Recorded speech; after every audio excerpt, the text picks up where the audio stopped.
Amém, irmãos? Amém. Ministério de louvor, viu? Tem mais gente no Ministério de Louvor do que crente na igreja. É isso, eu tô muito feliz. Quer dizer que todo mundo quer servir a Deus. Glória a Deus. Fala glória a Deus, mano. Fiquei feliz.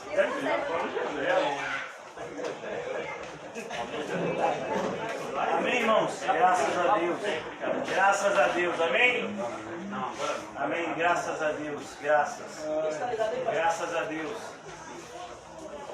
Graças a Deus. Graças a Deus. Graças a Deus. Graças a Deus. Amém. Amém. Amém. Graças a Deus. Amém. Amém. Graças a Deus. Amém. Amém. Amém. Amém. Amém. Irmãos, vamos abrir as nossas Bíblias.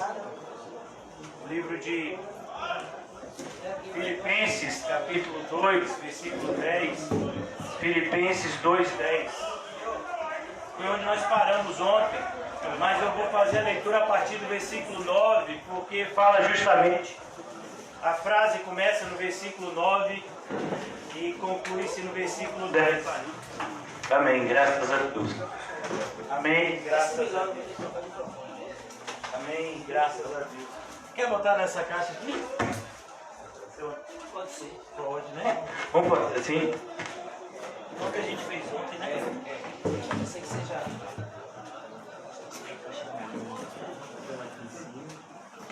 Amém, graças a Deus. Graças a Deus. Graças a Deus. Graças a Deus. Amém? Amém. Amém. Graças a Deus. Graças.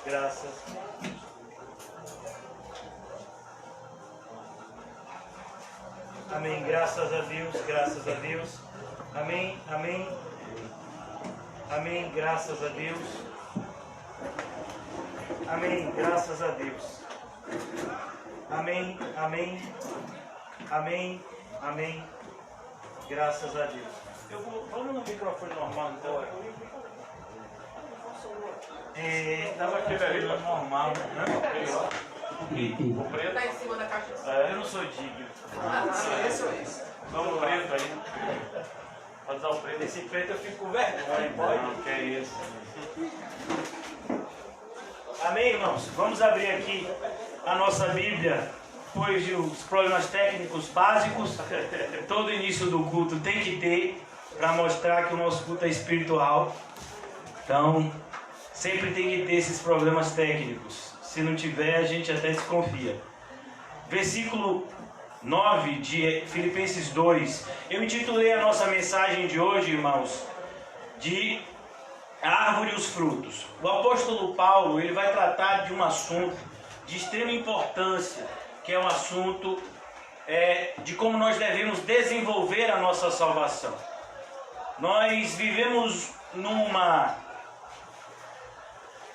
fase onde tem se retornado uma discussão que começou há séculos atrás, se eu conquisto a minha salvação ou se eu recebo a minha salvação.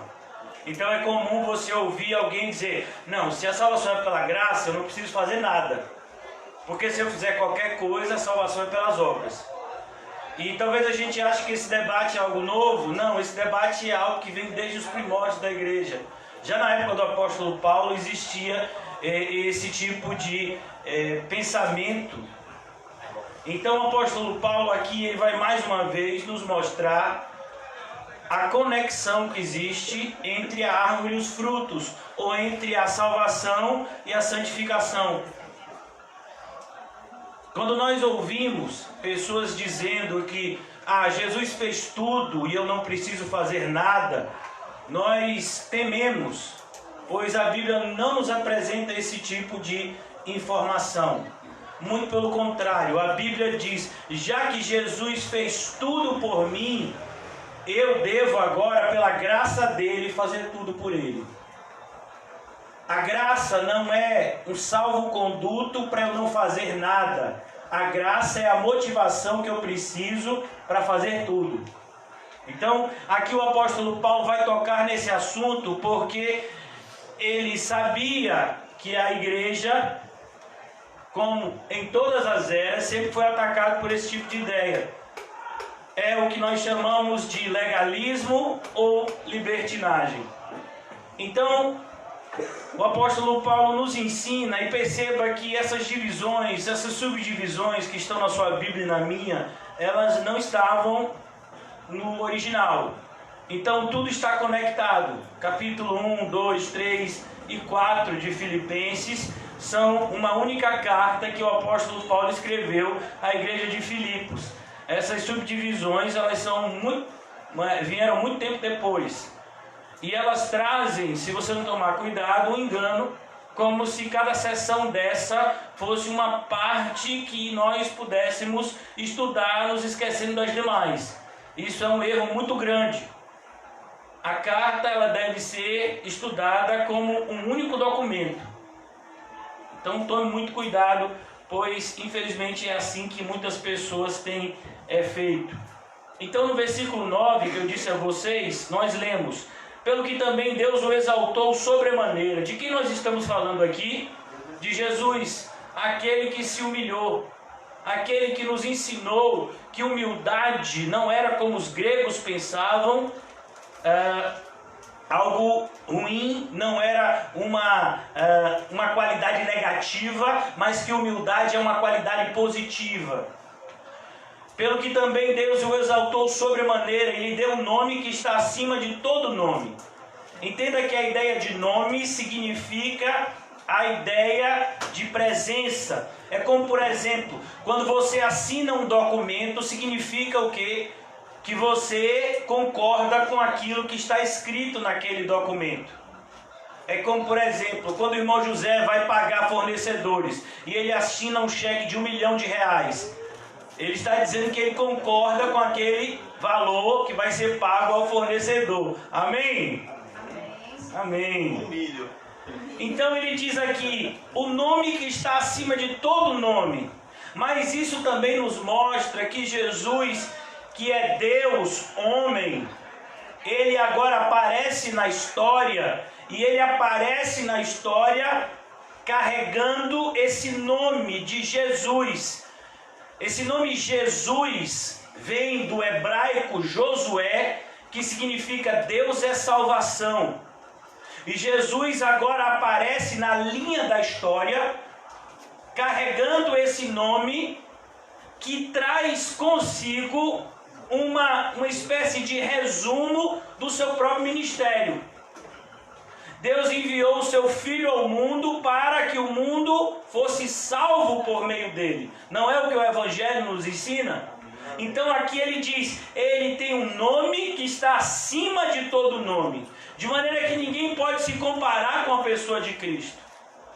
Vivemos em um mundo onde cada vez mais religiões têm aparecido e têm crescido. Uma religião que apareceu apenas alguns séculos atrás, que é o islamismo, ela hoje em dia é a religião que mais cresce no mundo, e daqui a alguns anos, segundo os prognósticos, há de passar o número de cristãos, que até hoje é um número de maiores adeptos, né, do mundo, contando os cristãos evangélicos e católicos, se é que a gente pode contar os católicos como cristãos. Mas esse tipo de crescimento religioso no mundo, religiões como o Espiritismo, que buscam unificar vários credos, nós temos visto uma tentativa de se costurar uma unidade entre as principais religiões do mundo. E isso para nós é uma afronta. Por quê? Porque o nome de Jesus não pode ser falado na mesma sonoridade que o nome de Buda, que o nome de Allan Kardec, que o nome de Maomé, que nenhum outro nome que os homens tenham inventado e carregado se compara com esse nome que retrata essa pessoa que morreu no meu lugar na cruz, e que a substituição só foi válida porque ele é Deus. O apóstolo Pedro, por exemplo, ele morreu também na cruz. E ainda disse que não era digno de morrer como seu Salvador e pediu para ser crucificado de cabeça para baixo. Mas o apóstolo Pedro conseguiu salvar alguém? Será que aquela morte na cruz salvou a ele mesmo? Não! A morte de Jesus na cruz salvou o seu povo da maldição do pecado, porque aquele que estava na cruz era Deus, é Deus, sempre foi Deus e sempre será Deus. E essa é a ideia do apóstolo Paulo. Ele tem um nome que está acima de todo nome. E ele diz aqui agora no versículo 10: para que ao nome de Jesus, para que ao nome daquele que traz a salvação ao mundo, se dobre todo o joelho. A diferença, irmãos, está justamente no momento em que esses joelhos serão dobrados. Algumas pessoas se prostrarão diante de Jesus aqui na terra e serão salvos e levados por Ele para o céu. Outras pessoas só se prostrarão a Jesus do inferno. E do inferno verão a glória de Jesus os condenando à eternidade de maldição, uma vez que não se prostraram diante dele enquanto tiveram a oportunidade.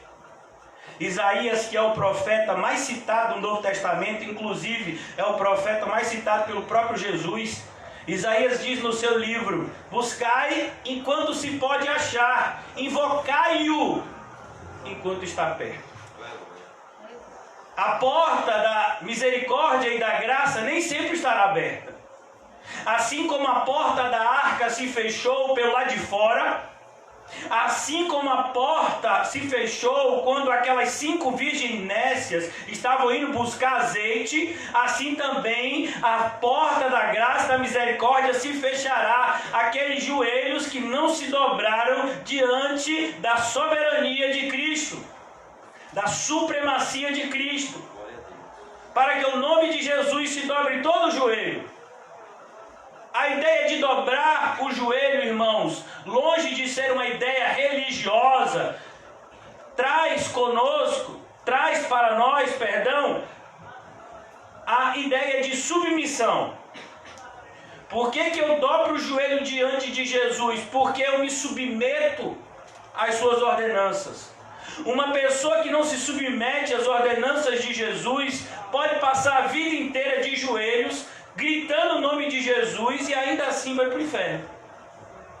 Porque não é uma atitude religiosa, mas é uma atitude que confirma toda a minha vida.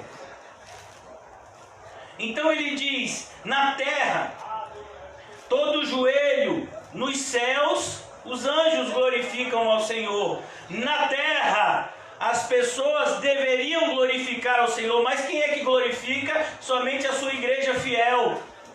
E debaixo da terra, aqueles que já morreram, esses já sabem que Jesus Cristo é o Senhor. As pessoas que já morreram e morreram acreditando em falsas religiões e falsos deuses, já sabem que o espiritismo é falso, já sabem que o islamismo é falso, já sabem que o hinduísmo é falso, elas já sabem que a intercessão de Maria é inútil. Essas pessoas que morreram nos seus falsos credos, elas já sabem que somente há um Senhor intercessor entre Deus e o homem, Jesus Cristo. E ele diz mais, versículo 11: e toda língua confesse, que Jesus Cristo é Senhor. A ideia aqui que Jesus Cristo é Senhor é que o senhorio de Cristo não encontra párea aqui na terra. Ninguém tem poder e autoridade que chegue a ser comparada com a de Cristo. Ele é Senhor. E a palavra que Paulo usa aqui é uma palavra que no grego dá essa ideia de propriedade, que é a palavra Kyrios. Nessa época que o apóstolo Paulo está escrevendo essa carta de Filipenses, e um pouco depois, os imperadores romanos, que eram chamados de César, ou Césares, eles avocaram algum deles para si o título de Quírios. Eles eram o Senhor, eles se achavam o dono de tudo e de todos. E os cristãos diziam em alta voz: não, só Jesus é Senhor. E por conta disso muitos cristãos morreram. Dizer que Jesus é Senhor não é simplesmente levantar uma mão e muito menos se batizar em uma igreja confortavelmente, mas dizer que Jesus é Senhor é colocar a sua vida em risco. Uma vez que acreditar na supremacia de Cristo significa automaticamente me colocar como seu servo, me colocar como alguém que deve viver e morrer se preciso para servi-lo. Nós, infelizmente, não vemos essa realidade no nosso cotidiano. Que isso mude. Em toda língua confesse que Jesus Cristo é Senhor, para a glória de Deus Pai. Nós estamos vendo aqui que não existe, como muitos judeus diziam, uma competição entre o Pai e o Filho, como se Jesus estivesse querendo roubar a glória de Deus Pai. Não, Deus Pai escolheu ser glorificado na pessoa de Deus Filho. Então, todas as vezes que nós glorificamos a Jesus, automaticamente o Pai recebe glória. Não há competitividade entre as pessoas da Trindade. Há uma harmonia tão santa e tão íntima que nós não conseguimos explicar, que nós não vamos conseguir entender na sua profundidade e plenitude o mistério da Trindade. Mas sabemos que o único e verdadeiro Deus tem três pessoas em si mesmo: o Pai, o Filho e o Espírito Santo. De forma que nenhum está concorrendo com o outro, mas todas as três pessoas da Trindade, todas elas estão interligadas entre si, em um só propósito. No versículo 12, o apóstolo Paulo então começa a delinear esse ponto tão importante, aonde a partir desse momento ou você se aproxima de Deus ou você se afasta completamente. Existem momentos na nossa vida, irmãos, principalmente do ponto de vista do estudo das Escrituras, em que nós nos vemos em uma encruzilhada. O que é uma encruzilhada? É quando um caminho que muitas vezes caminha em uma só direção, ele se divide em duas direções. E aí você precisa optar por uma. Uma dessas, se você procura chegar em um lugar específico, uma dessas vai estar certa e a outra automaticamente vai estar errada. Jesus já nos disse isso: olha, cuidado, porque todos os dias você está diante de duas portas que trazem após si dois caminhos e que necessariamente esses dois caminhos levarão a dois destinos opostos entre si. E aqui mais uma vez o apóstolo Paulo nos aponta para essa direção e diz: assim pois, amados meus, como sempre obedecestes. Olhe como o apóstolo Paulo fala para essa igreja: eu sei que vocês têm um desejo de obedecer a Deus. Existem pessoas que muitas vezes têm um desejo de obedecer a Deus, mas por falta de informação, por falta de diligência, por falta de zelo, elas não estão obedecendo. E aqui o apóstolo Paulo está estimulando essas pessoas a obedecerem ao Senhor. Assim como sempre obedecestes, não só na minha presença. Olha que coisa, você não tem que ser crente somente na igreja, somente quando algum irmão pode ver você, mas você tem que ser crente todo instante, porque você é uma luz que Jesus acendeu, de maneira que você ilumine aonde você esteja. Você deve iluminar aonde você estiver. Necessariamente essa é a sua realidade se você é um cristão. Porém, muito mais agora na minha ausência. O apóstolo Paulo diz: uma vez que eu estou longe fisicamente de vocês, vocês devem brilhar mais ainda a luz que Cristo acendeu em vocês. A obediência de vocês deve ser maior na minha ausência, porque vocês são luzeiros. E ele diz mais aqui no versículo 12: desenvolvei a vossa salvação. E aqui é o ponto: desenvolvei a vossa salvação.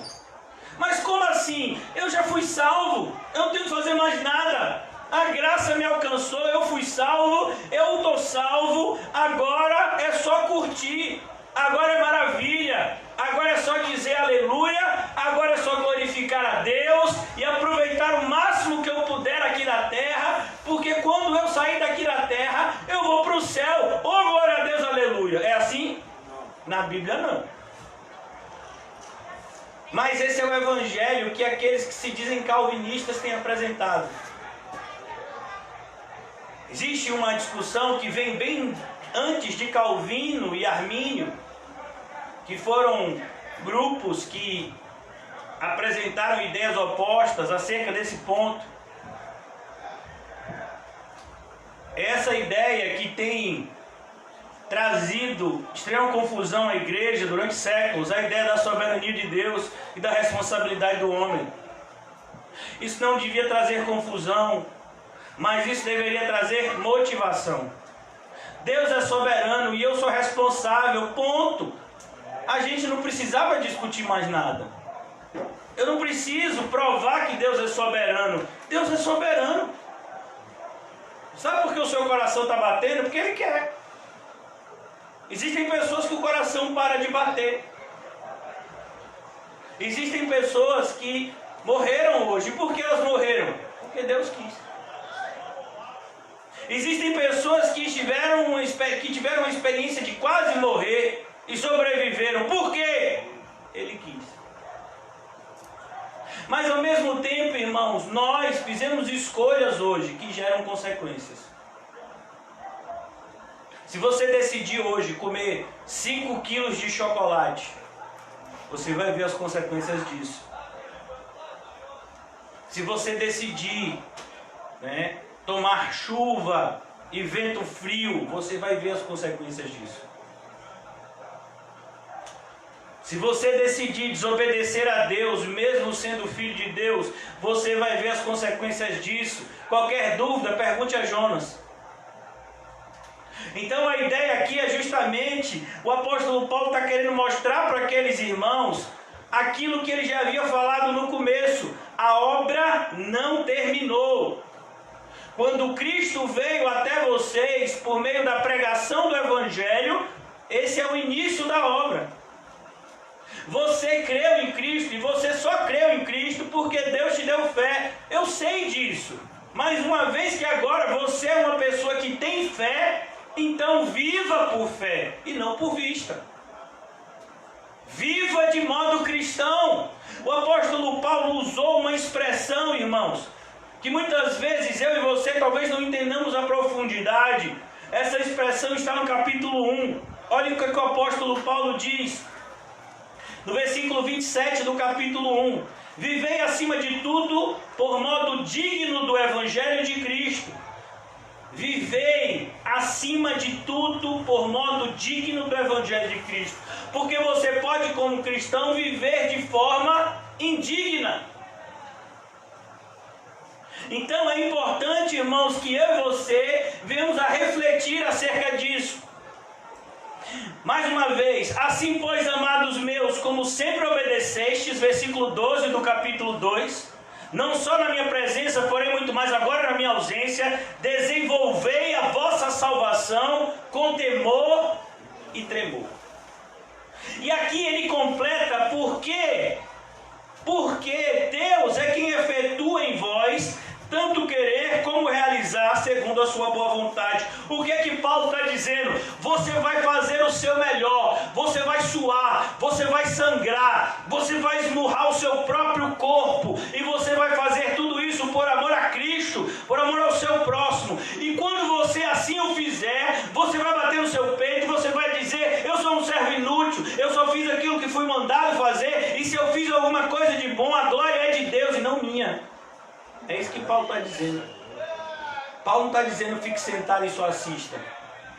Paulo está dizendo, faça o seu melhor e não se ensoberbeça com isso. É isso que Paulo está dizendo aqui. E eu gostaria, irmãos, de, juntamente com vocês, deixar guardado esse texto. Nós vamos voltar a ele para a nossa conclusão daqui a alguns minutos. Mas não foi por acaso que eu disse que o título da nossa mensagem de hoje era a árvore e os seus frutos. Aquilo que o apóstolo Paulo está dizendo aqui nos versículos 12 e 13 do capítulo 2 de Filipenses é exatamente o mesmo princípio que Jesus ensinou para nós e disse para todos nós que somos seus discípulos, que por meio desse ensino que foi dado por meio de uma parábola, nós entenderíamos todas as outras parábolas. Vocês já sabem que parábola eu estou falando, amém? Qual é a parábola que eu estou falando? Do semeador. Vamos lá. Mateus, capítulo 13. A gente poderia também abrir em capítulo 4 de Marcos, mas aqui em Mateus, capítulo 13, o Senhor Jesus está falando dessa parábola que também está em Lucas 8. É importante que a gente entenda que essa parábola retrata não somente a igreja de Filipe, mas também retrata a comunidade cristã Vida Eterna, mas também retrata todas as comunidades cristãs ao longo do mundo, ao longo das eras. O Senhor Jesus diz nessa parábola que a palavra de Deus é a semente. Todas as igrejas evangélicas e mesmo a igreja católica, ela carrega o Novo Testamento que é igual. É um Novo Testamento que vem da mesma fonte histórica. Apesar de viverem de formas tão diferentes, como eu disse a vocês, isso significa que um está certo e o outro está errado. Vocês já sabem o que está errado.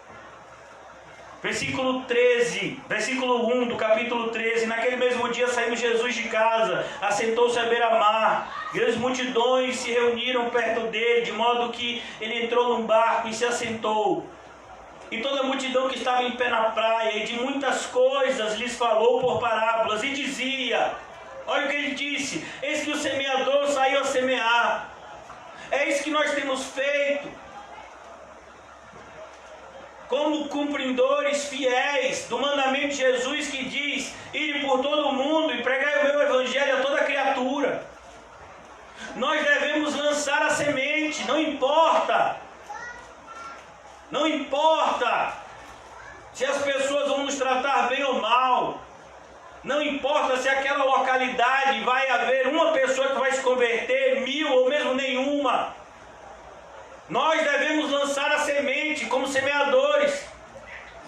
Devemos pregar o evangelho, mesmo que sejamos tentados a alterar o evangelho para agradar os ouvintes, não devemos nunca fazê-lo. Jesus então diz, e ao semear, e naquela época o semeador, ele preparava o solo e depois ele se lançava, ele carregava uma espécie de bolsa e as sementes ficavam dentro dessa bolsa e ele ia caminhando ao longo do campo e ele lançava a semente, mas muitas vezes o vento levava a semente para outros lugares. E aqui nós vamos ver isso aqui. E ao semear, uma parte caiu à beira do caminho. A beira do caminho é justamente aquele solo duro. Aquele que já andou pelo meio do mato sabe o que eu estou falando. Muitas pessoas andam por aquele caminho, então aquele solo ele se torna o quê? Duro. A semente bate como num cimento e ela fica lá. Ela não encontra espaço para mergulhar. Ela não encontra uma terra que a abrace, a receba. E olha o que Jesus diz, elas caem à beira do caminho e vindo as aves a comeram. O que foi isso? Jesus vai explicar daqui a pouco. Outra parte caiu em solo rochoso. Era um solo característico da região de Israel. Não é um solo de rochas. É um solo que as rochas estão embaixo, mas existe uma camada de alguns centímetros, 2, 3 centímetros de terra. Então, naquele espaço pequeno, a semente cai e ela encontra o solo, então ela nasce ali, mas ela não tem como enraizar, ela não tem como crescer para baixo e encontrar substrato para se alimentar. Então olha o que Jesus diz: essa parte que caiu em solo rochoso, onde a terra era pouca, ela logo nasceu e, visto não ser profunda a terra, saindo porém o sol, a queimou. E porque não tinha raiz, secou-se. Não tinha raiz. Aí o que foi que aconteceu quando o sol veio? Ela secou. Outra caiu entre os espinhos. E os espinhos cresceram e sufocaram. Outra, enfim, caiu em boa terra e deu fruto. A 100, a 60, a 30 por 1. Quem tem ouvidos para ouvir, ouça. Olha que coisa, irmãos. Aquela semente que encontra boa terra necessariamente dará o bom fruto. Aquela pessoa que realmente foi salva, ela vai dar o bom fruto. Existem pessoas que parecem que foram salvas.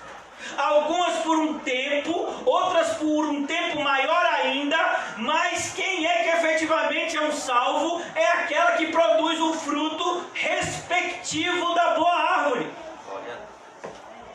É exatamente isso que Paulo está tocando, é exatamente esse princípio que Paulo está tocando para os irmãos de Filipos. Prestem bastante atenção, vocês são um bom solo. Então vocês devem dar os frutos que confirmem a salvação de vocês. Desenvolvei a vossa salvação com temor e tremor. E quais são esses desafios para que a nossa salvação seja desenvolvida? O próprio Senhor Jesus vai nos ensinar aqui. Ele diz no versículo de número 17,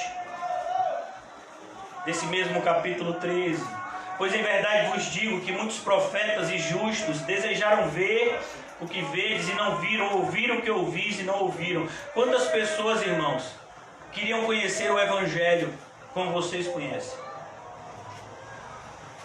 Olha, eu não sei vocês, mas eu passei uma fase onde eu lia a Bíblia, eu lia muito a Bíblia, mas eu não entendia nada. Parecia que isso tudo aqui estava escrito em grego, por mais que as palavras estivessem em português. Mesmo lendo essa parábola aqui, eu não fazia a mínima ideia do que significava ela. Então, se a gente tem alguma compreensão, quando eu falo compreensão, não é uma simples compreensão intelectual, mas é uma compreensão que inicia-se na nossa mente, passa pelo nosso coração e muda a nossa vida. Eu não só compreendo, mas eu desejo fazer aquilo que o próprio Deus me revelou. É como uma pessoa que, ao ler essa passagem, ela deseja de todo o coração ser um solo fértil, e ela tem muito medo de ser um solo que não dá fruto. É isso que Jesus quer de mim, de você. Não somente um conhecimento intelectual daquilo que foi escrito, mas um desejo espiritual de, uma vez iluminados, possamos também iluminar a outros. Então ele diz: atendei, pois, a parábola do semeador. Olha esse verbo, atendei. Jesus está dizendo, preste bastante atenção a essa parábola. O apóstolo Paulo estava com certeza com essa parábola no seu coração, quando escreveu essas palavras que nós lemos nos versículos 12 e 13 do capítulo 2 de Filipenses. Ele entendia que sempre houve e haverá confusão na igreja. Porque Satanás, que é o inimigo do povo de Deus, jamais irá parar de afrontar o povo de Deus e de tentar desviá-los da vontade de Deus.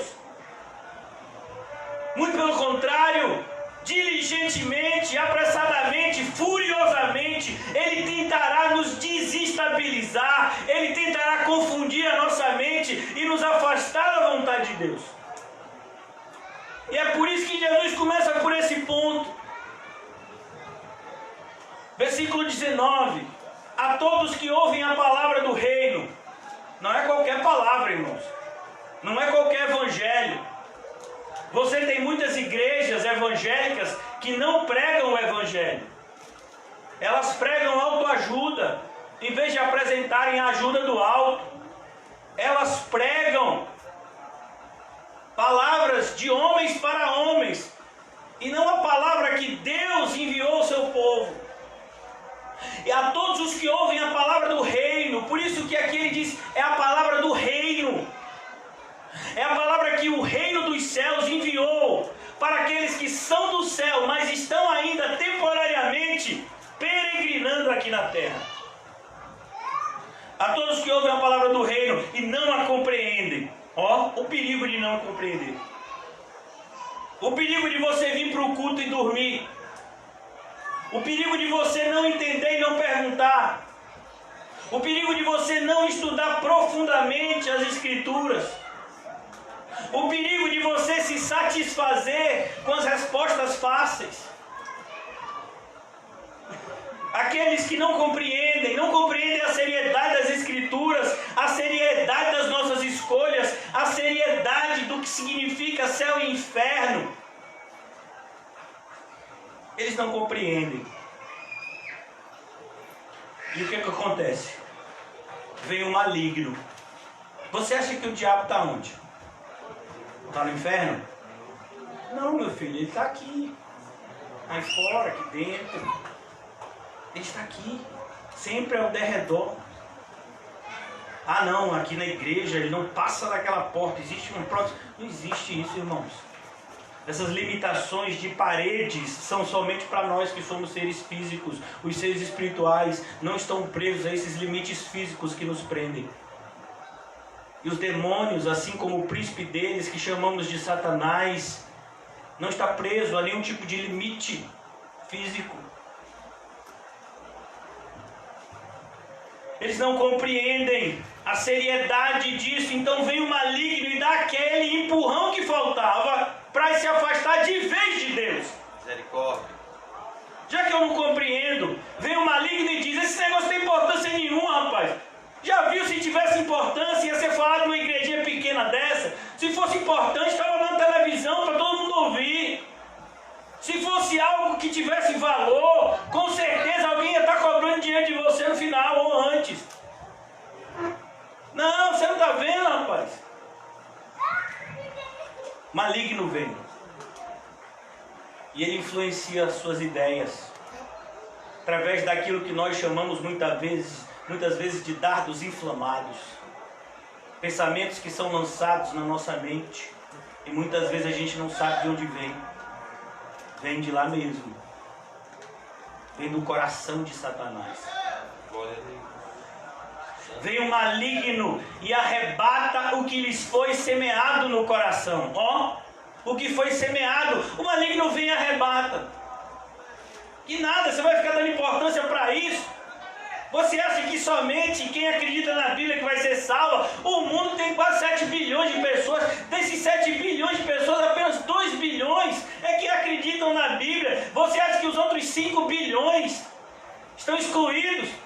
E desses 2 bilhões que dizem acreditar na Bíblia, uma minoria que efetivamente cumpre o que está escrito nela. Então você vai ficar nessa. Você vai perder a sua juventude.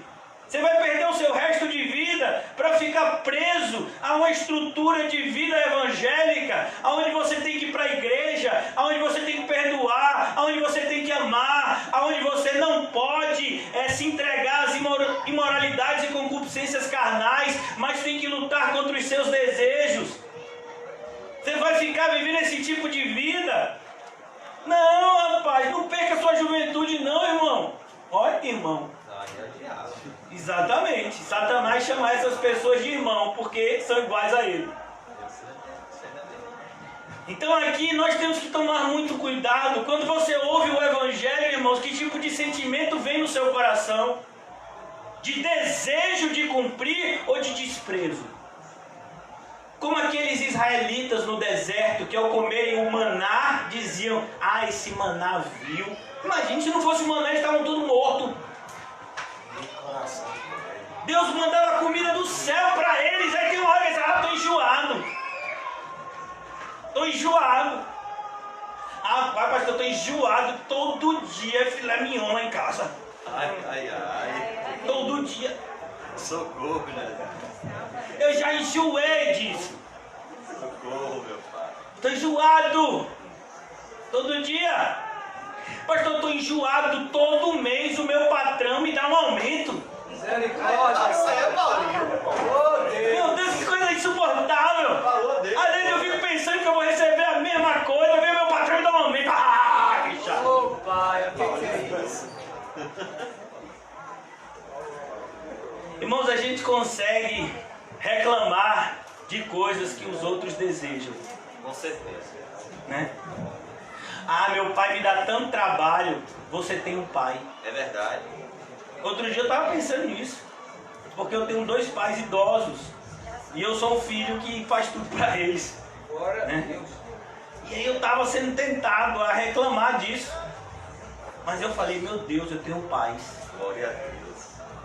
E eu sou grato a Deus porque meus pais não são cristãos, mas mesmo como pessoas que não conhecem a Deus, eles têm um amor humano por mim.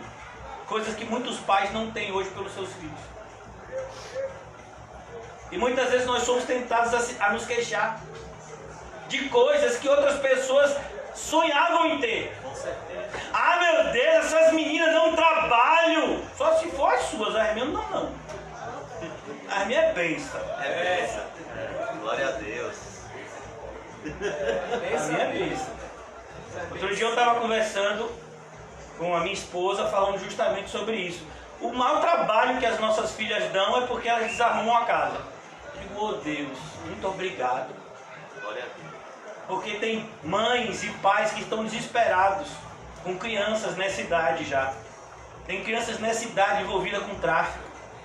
Tem crianças nessa idade desejando ouvir músicas, sabe, profanas, músicas diabólicas. Tem crianças nessa idade que estão muitas vezes roubando os pais. E o maior trabalho que as nossas filhas dão é o quê? Desarrumar a casa. Tipo: oh, Jesus, não é para desarrumar não, vocês têm que arrumar. Desarruma. Mas eu estou dizendo: rapaz, isso. Por isso, irmão, que eu não reclamo de nada, meu filho. Glória a Quando Deus. eu reclamo de alguma coisa, depois eu vou e peço perdão a Deus. Louvado seja o Senhor. O diabo, ele acha um solo fértil para as suas doutrinas diabólicas quando o seu coração está insatisfeito com Deus. É a pura verdade. É isso daqui. Uma pessoa que está insatisfeita com Deus, ela nunca vai dar atenção à doutrina de Deus. Uma pessoa que ama a Deus, ela ouve a pregação do verdadeiro evangelho e ela fica babando assim, sabe? Como se ela estivesse no melhor momento do seu dia.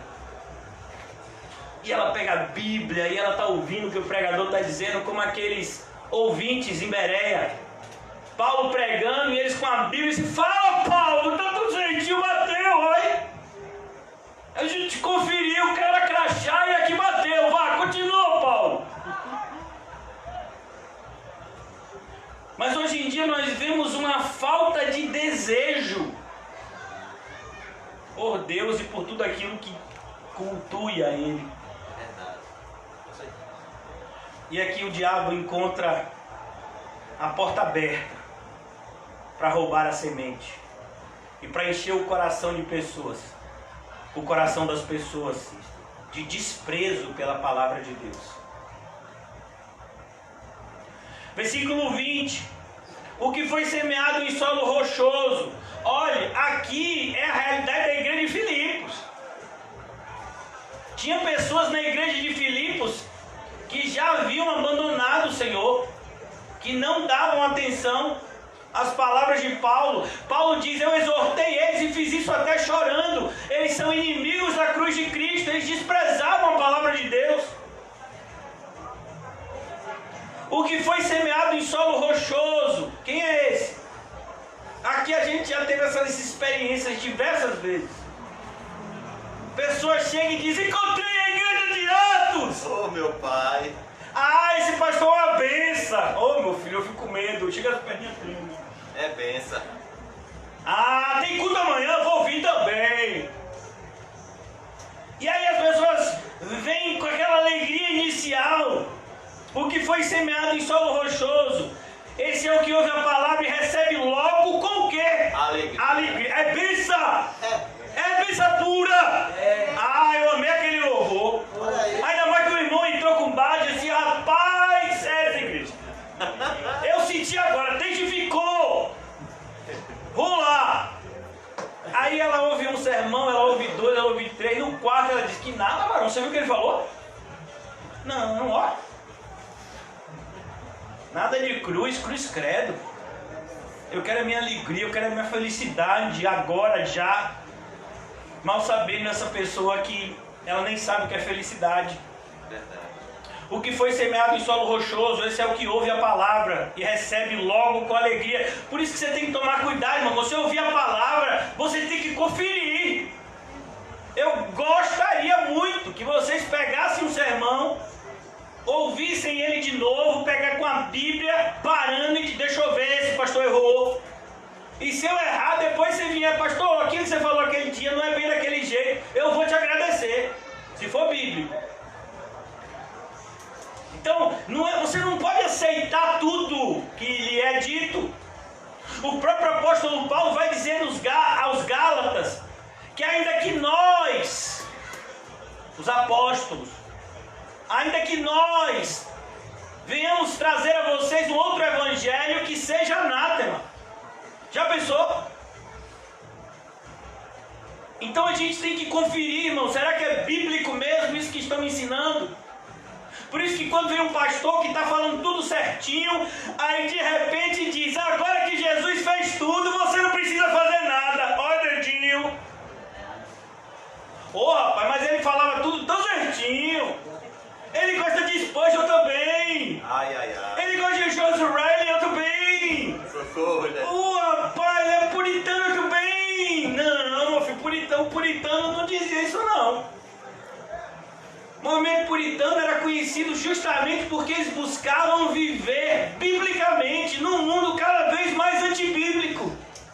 E aí chamavam eles de puritanos como o quê? Galhofa, como escárnio. Oh, é um puritano. E hoje tem gente que diz que é puritano e vive igual a um profano.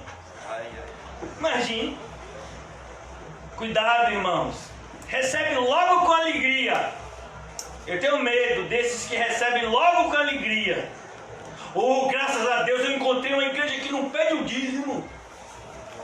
Rapaz, acabou o culto, o pastor não falou nem de oferta. Ah, eu volto lá de novo. Que alegria! Não tem dízimo aqui não? Vou ficar aqui. Eles recebem com alegria, sem conferir. Não, irmãos, tem que conferir. Tem que ler, tem que ver se está certo o que está sendo dito. Porque 99% de verdade com 1% de mentira é igual a 100% de engano. Pô, agora já tem 1% de mentira, peraí. Vai perguntar se 1% de mentira faz mal para o rato que foi morto pelo veneno. Veneno de rato é 99% açúcar e 1% veneno. Pergunte ao rato se aquele 1% de veneno fez diferença. Então a gente tem que tomar muito cuidado. Por isso ele diz aqui, mas não tem raiz em si mesmo. Eles não têm raiz. Pô, eles não querem nem saber, irmão. Ouve qualquer coisa. Aleluia, aleluia, aleluia. Oh, aleluia. Mas você está gritando aleluia por quê, infeliz? Mas não tem raiz em si mesmo. Tem que ter raiz. Tem que se aprofundar. Amém. Tem que estudar.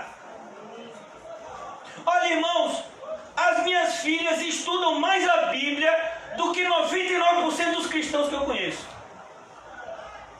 Eu já contei. Elas estudam a Bíblia cerca de 5 a 10 horas por semana. Eu conto. Eu fico prestando atenção. Eu presto atenção em tudo que elas fazem. É por isso que as pessoas dizem que eu não tenho o que fazer, né? Graças a Deus. Obrigado, Pai. Aí eu fico de olho. Aí de repente uma se escanteia. Tá fazendo o quê? Ah, o dever que passou aqui do Evangelho de Lucas. Aí eu fico de olho aqui. Deixa eu ver quanto tempo ela vai ficar ali. Aí pega um desenho bíblico e assiste. Cerca de 10 horas ou mais por semana elas gastam. Uma tem 10, outra tem 11. Glória a Deus. Eu não estou falando do tempo que elas passam aqui na igreja, não. Estou falando fora da igreja. E elas são crianças. Se envergonha a gente. É verdade. Então como é que vai ter raiz? É por isso que qualquer pessoa diz qualquer abobrinha, cita um versículo bíblico totalmente fora do contexto e você diz amém. Amém o quê, irmão? Você devia dizer, está repreendido. Porque você não tem raiz. Mas não tem raiz em si mesmo, sendo antes de pouca duração. Ó, que essa alegria. Pouca duração. Irmão, você já viu alguém enchendo a cara num bar reclamando da vida? Pode até acontecer, mas não é o normal. O normal é que quando a pessoa bebe uma quantidade de álcool, ele fica rico, bonito e poderoso. É verdade. Né? Por isso que a Bíblia manda ficar longe do álcool. Ah, meu Deus, rapaz, que vem dar risada, kkk. No outro dia, meu filho, ele viu que é pobre, feio e não tem poder nenhum. E ainda tá com dor de cabeça. Eita, Jesus. Engolve. E ainda tem que pagar que ele pegou afiado. Eita, o problema. Essa é a alegria que o mundo oferece, irmãos. Verdade. Alegria passageira. Glória a Deus.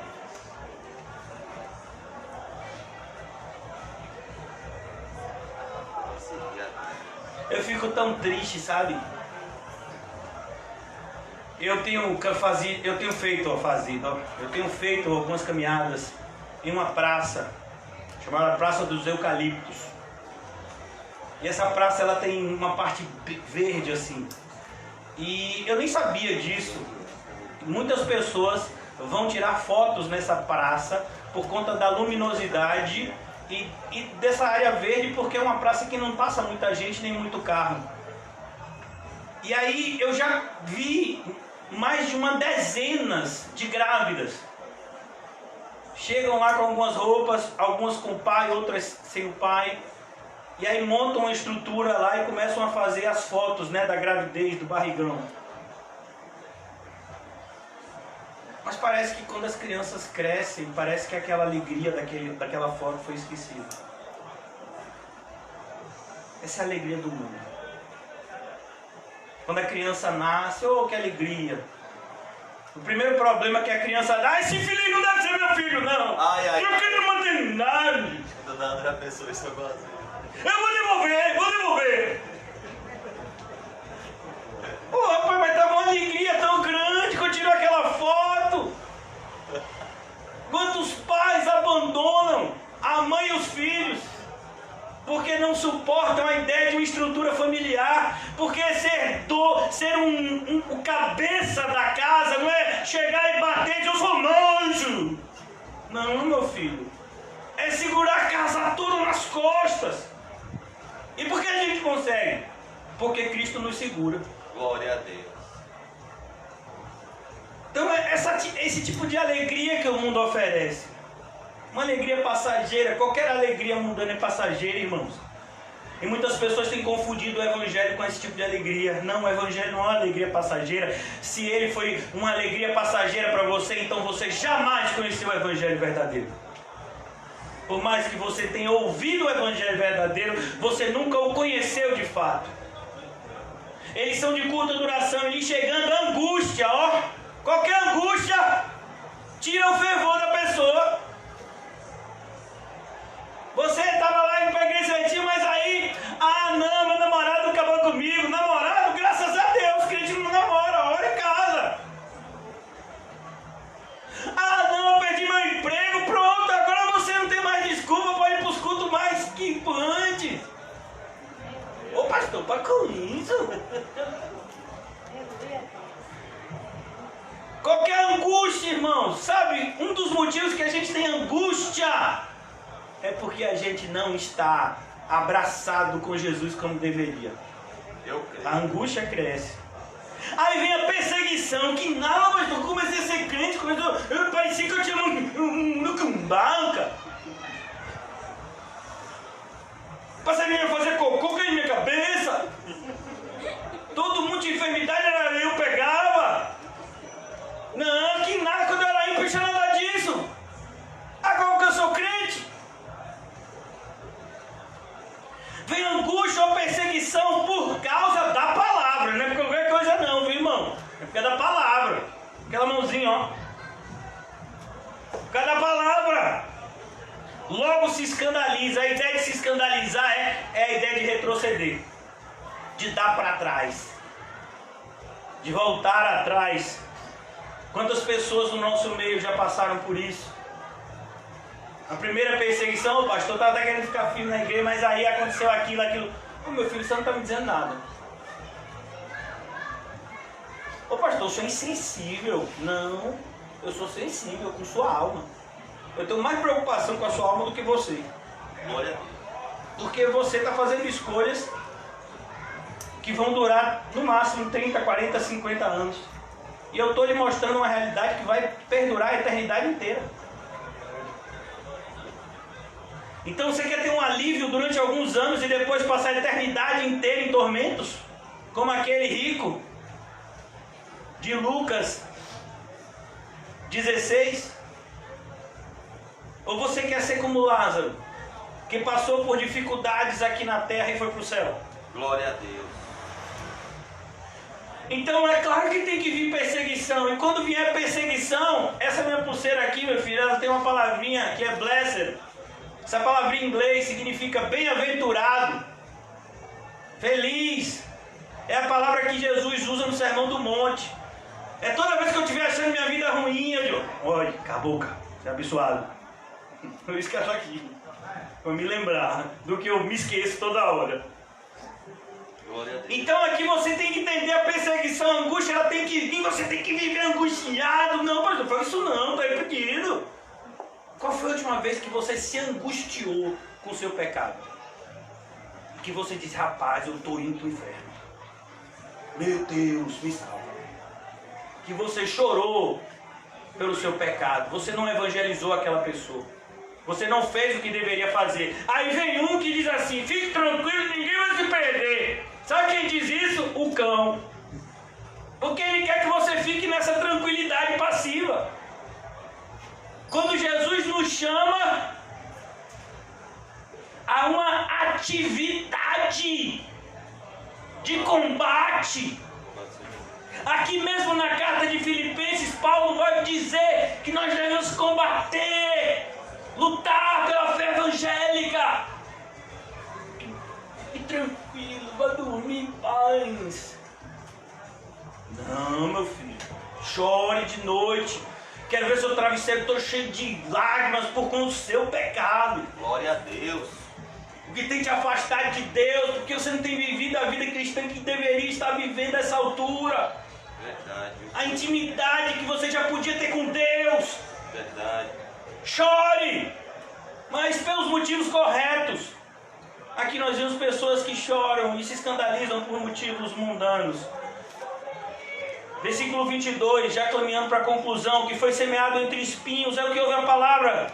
Ele até ouve a palavra, percebeu, ele ouve. Quem tem ouvidos para ouvir, ouça, esse daqui ouve. Ele compreende a palavra. Porém, os cuidados do mundo, Aí é tal problema. Ó, Jesus disse em Mateus 6, versículos antes aqui, 33, buscai, pois, em primeiro lugar o reino de Deus e a sua justiça. Por que Jesus disse isso? Porque senão a gente vai ter os cuidados do mundo. Assim mesmo. Pastor, eu tenho que tirar a identidade. É mesmo? Por que você tem que tirar a identidade? Eu tenho identidade, meu irmão. Minha identidade eu tinha 15 anos. O cabelo dessa altura. Se você olhar a foto, você nem reconhece. Pastor, isso aqui é você. Você nunca tirou outra? Não. Meu diploma, eu me formei em 2002. Eu nunca fui buscar o diploma, ele está aqui na federação, na católica. Nunca me fez falta. Ah, não, esqueci do diploma, botar no classificador, que é tudo organizado. Comigo não, meu filho. Eu vou buscar o reino de Deus. Estou precisando disso não, e nem quero precisar. E Deus me livre desses cuidados do mundo. Meu irmão, eu não sei nem qual é meu sangue. Meu tipo sanguíneo, eu me esqueci já. Deve ser A positivo se eu não estiver enganado. Por quê? Eu não quero ter preocupação com as coisas do mundo, irmão. Eu tenho que parar de me preocupar com as coisas do mundo, que eu me preocupo o tempo todo. A Bíblia diz isso de maneira muito clara. Se você tiver os cuidados do mundo, você não vai conseguir frutificar para o reino de Deus. Os cuidados do mundo te sufocam. Pura verdade. E você fica infrutífero. Aí você fica na igreja com a cabeça no mundo e depois reclama. Ah, eu não senti nada no culto. Claro que você não sentiu. É como uma pessoa que diz, essa televisão deve ter quebrada. Eu disse, você já botou na tomada? Ah, não, esqueci. Se não botar na tomada não vai ligar. Eu fiz a cabeça no mundo. É verdade. Não. Ele ouve a palavra, porém os cuidados do mundo. Os cuidados do mundo. A gente quer fazer algumas melhorias aqui na igreja, e tudo está no controle de Deus. Deus já providenciou isso há muito tempo já. Mas a gente está fazendo tudo com tanta tranquilidade, que para muitos talvez pareça até passividade. Por quê? Porque o mais importante na igreja é o que a gente não vê e não o que a gente vê. O mais importante. Vocês são crentes de verdade?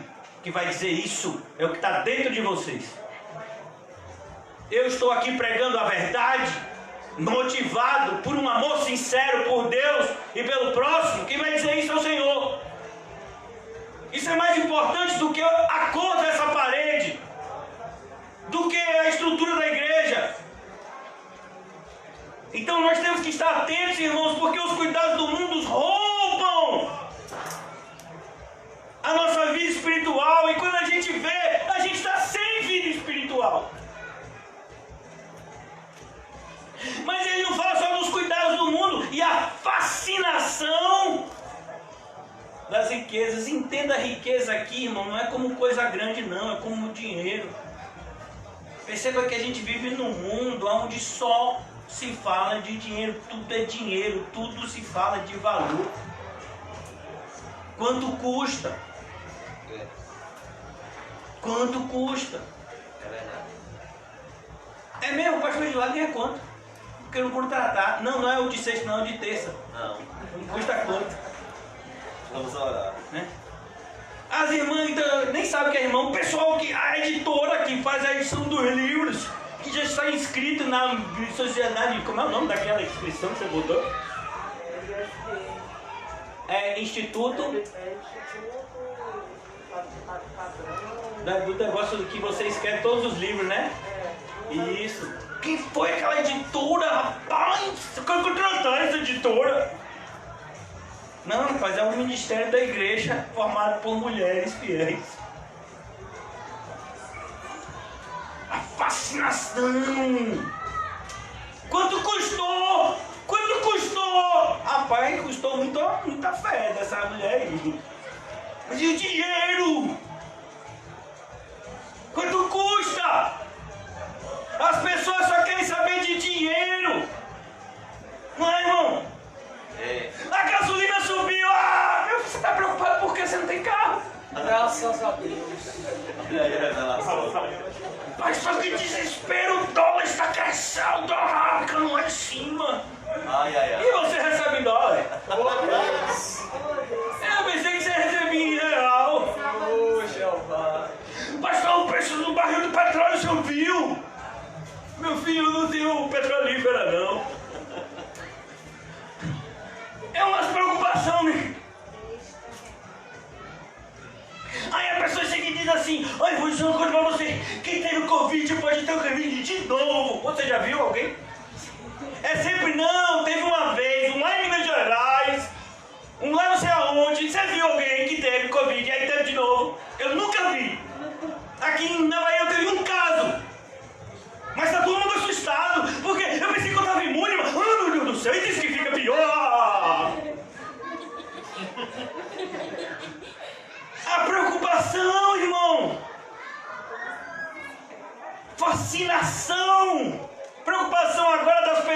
ideia de que um acréscimo financeiro na sua vida vai melhorar. Meu irmão, se você tivesse R$1 milhão a mais hoje, os seus problemas continuariam os mesmos, porque a nossa luta não é contra carne e sangue. Talvez os seus problemas só aumentassem. Oh, como eu queria ter esse problema, pastor. É muito esse problema. Queria não, irmãos.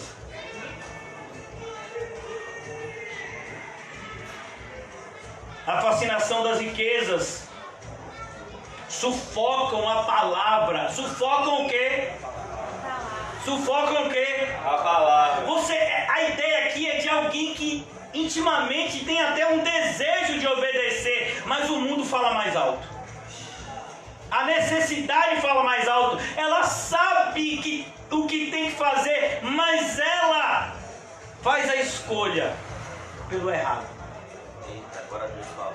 Foi Judas. Ele sabia que ali era o Filho de Deus. É verdade. Ele sabia. Mas ele preferiu as 30 moedas de prata.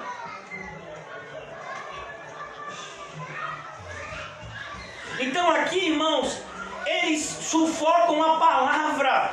Perceba que o diabo, ele quer roubar de você o desejo de conhecer a Deus e o desejo de obedecer a Deus. Se você já não tem mais esse desejo, o diabo já conseguiu triunfar na sua vida. Aquele desejo de obedecer a Deus, de ser útil no reino de Deus. Glória a Deus. A vida fica infrutífera. E uma vida infrutífera é uma vida infeliz. Qual é o propósito da árvore? Dar frutos. Foi assim que Deus criou. E Jesus usa isso. Toda árvore deve dar frutos. Todo ramo que estando em mim não der frutos será cortado. Então essa semente que cai nesse solo é desesperador, porque essa pessoa está dentro da igreja, mas ela não consegue produzir os frutos, ela não consegue, e por conta disso ela vai começar a apontar o dedo para aqueles que estão fazendo alguma coisa e chamá-los de religiosos e fanáticos. Que nada quer dizer que eu vou deixar de me preocupar com isso e com isso, com isso, e ficar com esse negócio todo do reino de Deus. Não é assim não, varão. Varão, viu? Ô vaso, não é assim também não, vaso. A gente tem que fazer as coisas aqui na terra, vaso. Negócio de igreja é domingo. Negócio de igreja é sexta de noite. Onde já se viu? Sexta de noite é happy hour, né? Mas gente, eu quero te dizer para vocês que eu estou na minha hora feliz. Você não está não, é? Então ele vem aqui e diz quem nós devemos ser. E Paulo toca nesse assunto justamente aonde nós começamos. Mas o que foi semeado em boa terra, eu espero que seja vocês. Assim como Paulo esperava isso dos filipenses. Desenvolvei a vossa salvação com temor e tremor. É isso que Paulo está dizendo. Eu espero que todos vocês sejam o solo fértil que Jesus falou na parábola. O solo fértil é aquele que está desenvolvendo as sementes que ele recebeu. E ele dará o seu fruto na estação certa, como está escrito no Salmo 1, acerca dos justos. Então ele diz, mas o que foi semeado em boa terra.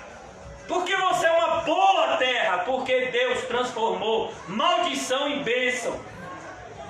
Você era um filho de Adão, mas Deus, pela sua graça, fez você um filho dele, de Deus.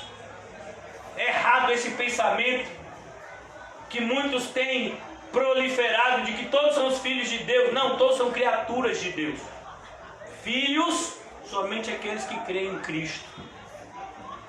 Então aqui ele diz, mas o que foi semeado em boa terra, você foi semeado em boa terra. E qual é a prova disso? A prova disso são os frutos. Mas o que foi semeado é o que ouve a palavra, ele ouve. Ó varão, não fale comigo quando eu estiver lá no culto não, viu? Se quiser depois que eu terminar o culto, a gente tem a nossa Eu estou prestando atenção porque eu acredito que Deus está falando por intermédio daquele jumento. Sou eu. José não, José é bonito. É o plano. Mas o que ouve, ele ouve a palavra e a compreende. Olha a diferença. O mesmo Espírito que faz com que ele ouça, faz com que ele entenda. Às vezes a pessoa chega aqui e diz: pastor, quando o senhor pregou, eu entendi, pastor, porque o senhor foi assim, ó, de versículo de palavra em palavra. Meu filho, sou eu não, é o Espírito Santo. Eu não consigo explicar nem matemática para minhas filhas, se ficar muito difícil. Se passar de soma e de multiplicação, quando é até divisão, eu me embaralho. Tem um negócio que é quociente, tem resto, pode tripulação. Então aqui ele está dizendo: você ouve a palavra e compreende. Você compreende. Você compreende que o que está sendo aqui dito fará diferença entre o céu e o inferno. Fará diferença na sua vida espiritual. Se você vai subjugar as hostes malignas ou vai ser subjugado por elas. A Bíblia diz que se nos sujeitarmos a Deus e resistir ao diabo, ele fugirá de nós. Mas o que nós temos assistido nas igrejas é pessoas insubmissas a Deus, que não resistem ao diabo e que fogem dele. Não foi assim os 7 filhos de Seva? Por que eles correram? Porque eles não se sujeitavam a Deus. Eles não conseguiram resistir ao diabo, e aí quem fugiu não foi o diabo, foi eles. Tem muita gente assim na igreja. E tudo está lá no começo. Sujeitai-vos a Deus. Ele ouve, ele compreende, e este frutifica. Cadê o que diz que não tem que fazer nada? Me explica agora essa parábola. E este frutifica. Mesma passagem de Efésios que diz que nós fomos vivificados enquanto estávamos mortos em delitos e pecados. Efésios capítulo 2 diz que agora que somos salvos, devemos andar nas boas obras que nos foram predestinadas desde antes da fundação do mundo. Se Deus não destinou você às boas obras, é porque Ele não te salvou. Se você não está produzindo bons frutos, é porque você não está na boa árvore. Jesus disse: a árvore boa produz bom fruto, e a árvore boa não pode produzir frutos maus. Assim como a árvore má produzirá frutos ruins, e ela não pode produzir frutos bons. Não pode. Aqui mais uma vez ele diz: este frutifica. Não importa a quantidade, ele diz aqui uns a 100, a 60 e a 30. Não, a ideia é pessoas que se entregam a Cristo. Independentemente do reconhecimento externo. Então, irmãos, volto agora para concluir aonde nós iniciamos em Filipenses, e vocês agora estão aptos a ler Filipenses 2, 12 e 13, porque é isso que Paulo está em mente quando escreve: assim, pois, amados meus, como sempre obedecestes, capítulo 2, versículo 12, não só na minha presença, porém, muito mais agora na minha ausência, porque, ainda que Paulo estivesse ausente, Jesus sempre está presente na sua igreja. O que foi que Jesus nos disse em Mateus 28? Eu sempre estarei com vocês. Eu sempre estarei com vocês. Vocês são meus. Vocês são minhas ovelhas. Eu os conduzo pelo bom caminho. E faço todo esse trajeto com vocês. De maneira que, se você não está percebendo a presença de Cristo ao seu lado, o problema não está em Cristo, o problema está na nossa falta de sensibilidade e percepção espiritual. Então ele diz aqui, é como, eu não sei se vocês ouviram que algumas pessoas que tiveram Covid, elas perderam o olfato, né? E aí tem que fazer uma espécie, né, de fisioterapia para ver se volta o olfato de novo. Então, você dá um buquê de rosas, mas a pessoa não sente o aroma. Por quê? Aquelas rosas não prestam? Não, a pessoa está insensível. Jesus está aqui, irmão. A gente deveria chorar e rir ao mesmo tempo. A gente deveria se sentir bem-aventurado só por estar aqui. A gente deveria entender que os nossos maiores problemas diante da presença de Cristo não são nada. Então ele diz: desenvolvei a vossa salvação com temor e tremor. Temor. Aquelas pessoas ouviram e compreenderam, não é a característica do bom solo? E uma pessoa que ouve e compreende a palavra de Deus, ela vai ter o quê? Um temor santo. O temor na vida do cristão nunca representa medo, representa reverência, importância. A presença de Cristo sempre trará a nós essa reverência, porque nós estamos diante do nosso Rei, do nosso Quírios, com temor, e ele diz aqui mais, e com tremor. Esse tremor fala de que nós temos um desejo tão grande de santificação, que muitas vezes nós trememos pela nossa falta de santidade. Você quer que eu te dê um exemplo? Se lembra quando o profeta Isaías viu o Senhor em Isaías capítulo 6? Ele era profeta, ele já ouvia a voz do Senhor, mas ele teve uma experiência diferente. No ano em que morreu o rei Uzias, eu ouvi?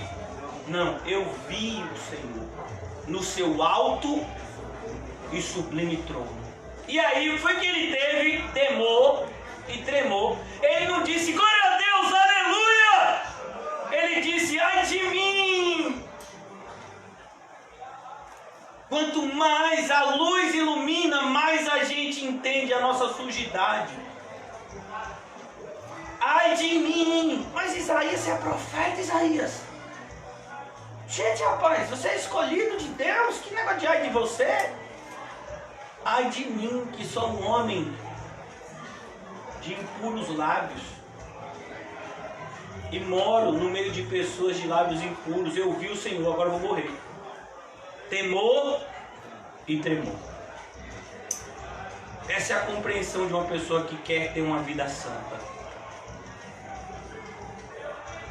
Você acha que o que fez Paulo gritar no final do capítulo 7 de Romanos: miserável homem que sou, quem me livrará do laço dessa morte? Graças a Deus por Jesus Cristo. Desenvolvei a vossa salvação com temor e tremor, porque é Deus. Porque Deus é quem efetua em vós. Eu quero perguntar a vocês: Deus tem efetuado isso em vocês? Se Deus não tem efetuado isso em vocês, talvez alguns não tenham sido salvos ainda. Mas eu já sou batizado. Sim, Judas também era. Mas eu já leio a Bíblia, já oro. Sim, Judas também fazia isso. Deus efetua em vós tanto o querer. Eu quero ser mais santo, eu quero fazer mais a obra de Deus. Eu não estou satisfeito com a vida espiritual que eu tenho tido. Não é com a vida financeira, não, porque eu não mereço nada. Não é com a vida emocional, não, porque eu não mereço nada. Não é com minha vida de saúde física, não, porque eu não mereço nada. Mas eu não estou satisfeito com minha vida espiritual.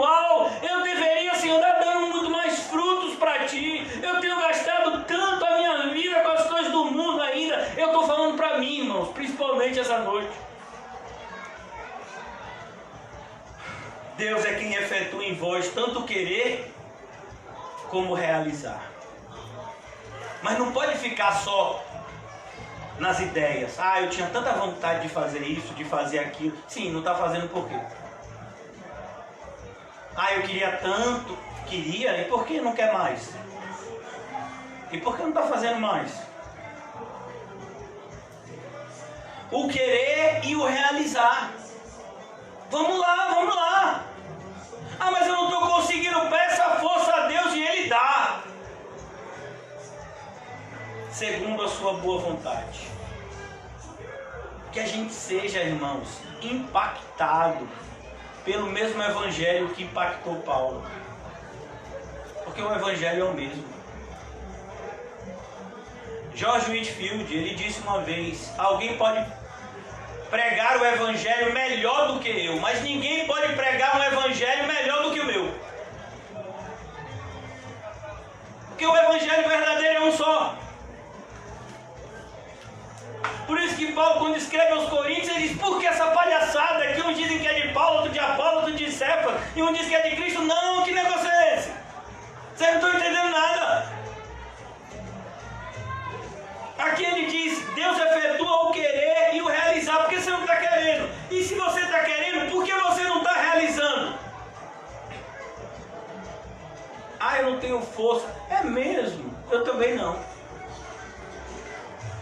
Alguém aqui já leu o livro de Isaías? Alguém já leu Isaías 40? Os moços e jovens se cansarão, mas os que esperam no Senhor não se cansarão, porque Deus renovará as suas forças. Ele efetua em nós. Se de fato Ele nos salvou, Ele vai nos usar poderosamente para a sua glória. Você foi salvo para ser um instrumento de Deus nessa terra, e não simplesmente para passar os seus dias aqui nessa terra, apenas esperando o momento para ir para o céu. Não! Você tem que remir, aproveitar cada momento, trabalhando para Deus, buscando a Deus, buscando ter mais intimidade com aquele que você vai passar a vida inteira com Ele. Meu Deus! É como, por exemplo, irmãos, vamos imaginar que você vai viajar para um país, você vai fazer um intercâmbio, você vai passar alguns meses em um país estrangeiro para aprender o idioma. Você não vai se preocupar em aprender algumas frases antes de chegar lá, como: aonde é o banheiro?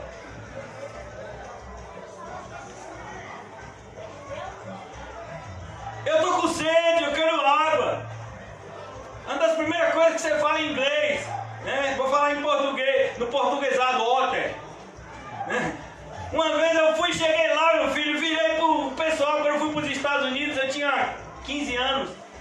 Cheguei pro garçom e disse: eu quero water. Ele olhou para mim assim, como se eu estivesse respeitando ele. Aí veio uma pessoa, deu risada e disse: water, please.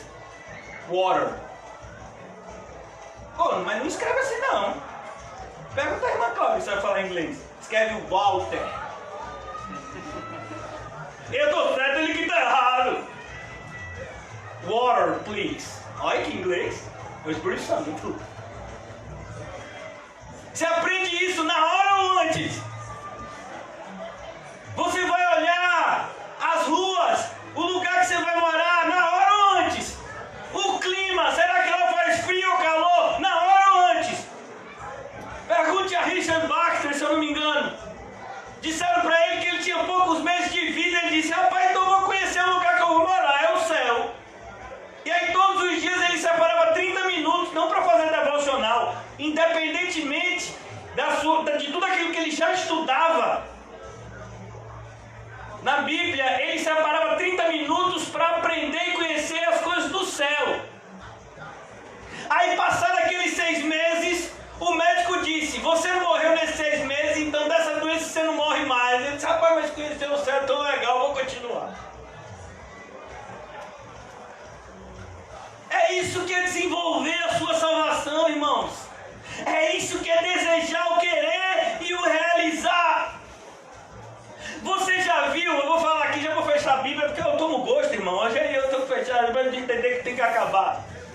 Não, fica até mais tarde.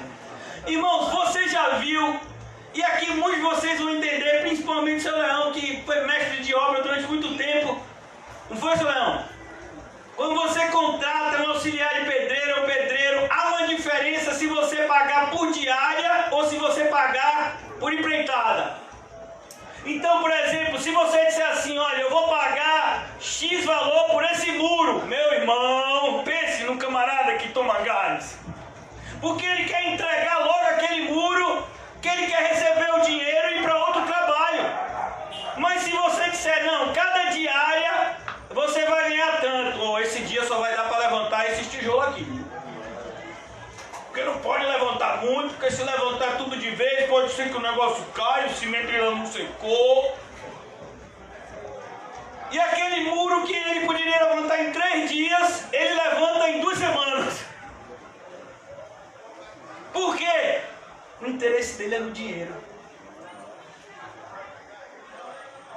Muitos cristãos estão vivendo assim. Irmão, Deus mandou você fazer algo, vai e faça. Paulo teve uma visão de um cristão da Macedônia, entendeu que era para ir para lá, para Macedônia, e disse, vou logo.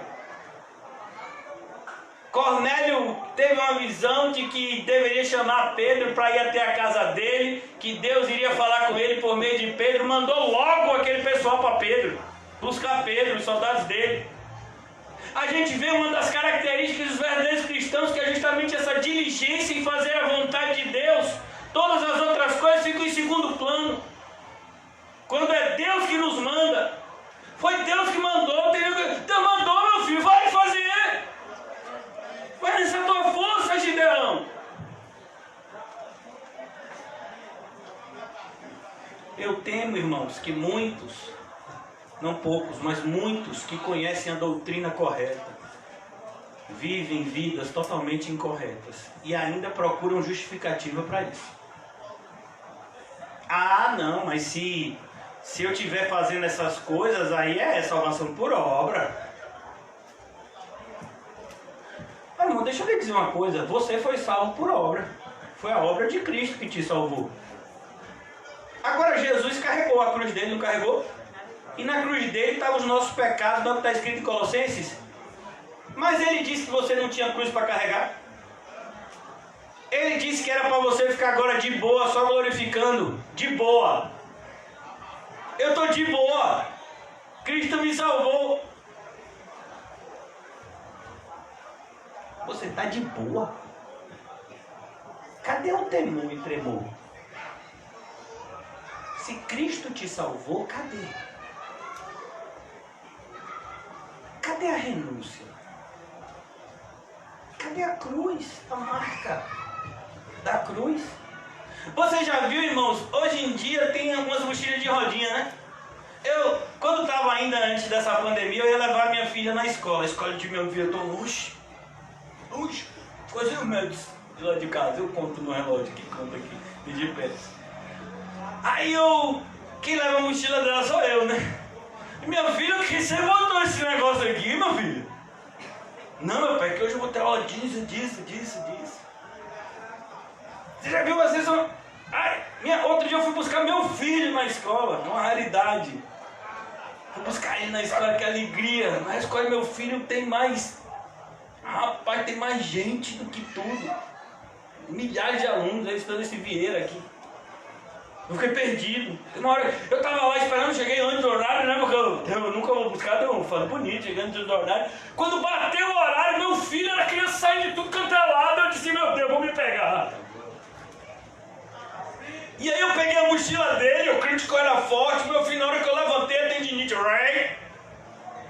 aquela mochila tirando por baixo uns 20 quilos.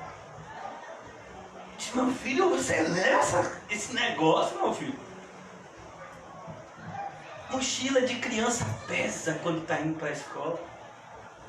E a cruz dos cristãos é de isopor. Não pesa nada. Jesus disse, você tem que carregar a sua cruz. E você não tem liberdade para seguir o caminho que você quer, não, meu filho. Só tem um caminho que leva à vida eterna, é o caminho que Jesus percorreu na nossa frente, para que nós pudéssemos seguir os seus passos. Você já imaginou Jesus Cristo, o Rei dos Reis, o Senhor dos Senhores, aproveitando um final de semana num resort? Meu filho, o bichinho nem comia direito, igual José, porque ele disse: uma fome eu tenho, é fazer a vontade do Pai que está no céu. Imagine, meio-dia só quente no deserto, e ele está com sede, pede um copo de água, que é a mulher samaritana, que ainda dá uma resposta mal criada. Você sendo judeu e eu sendo samaritana, pede de bebês a mim. Porque você acha que ele estava meio-dia no sol quente, no deserto? Que ele estava pregando o evangelho nas cidades todas. E a gente não quer fazer nada. Aí depois fica: mas esse mundo está tão difícil. E você está fazendo o quê? Mas ninguém quer nada com Jesus. E você está pregando para quem? Sabe aquela aldeia daquela mulher? Toda aquela aldeia se converteu. Sabia? Você acha que você vai achar o eunuco assim? Não, meu filho. Filipe andou 120 quilômetros no deserto. A gente se queixa demais e faz de menos.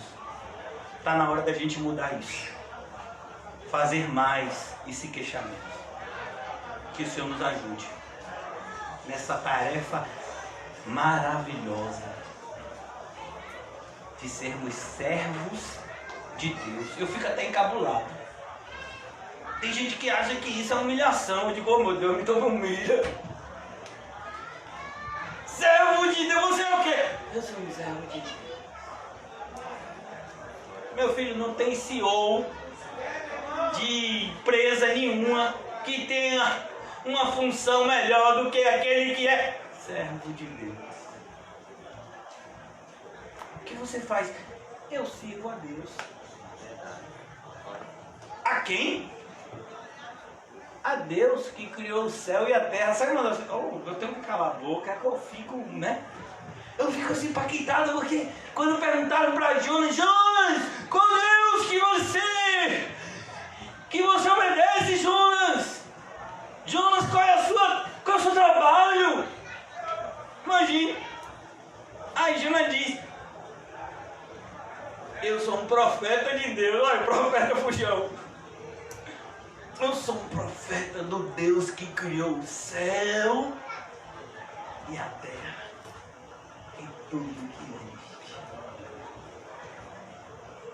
Você já imaginou isso? Moisés. Você já viu as coisas que Deus fez por meio de Moisés? Sabe qual era o grande adjetivo na vida de Moisés? Deus mesmo diz: Moisés, meu servo. Rapaz, Deus chamou Moisés de servo. Rapaz, tá com moral. Porque antes, assim, só quem era chamado assim de servo de Deus eram os anjos. E você acha pouca coisa servir a Deus? Pouca coisa, meu filho, é servir o mundo por conta de um saláriozinho. Um dinheiro que não presta pra nada. Você comprou as coisinhas, acabou. Não, eu estou entesourando no céu. Paulo, cadê o seu depósito? Aí Paulo responde: eu sei em quem eu tenho crido e ele é poderoso para guardar o meu depósito até aquele dia. Gente, Paulo, está onde o seu depósito? No céu.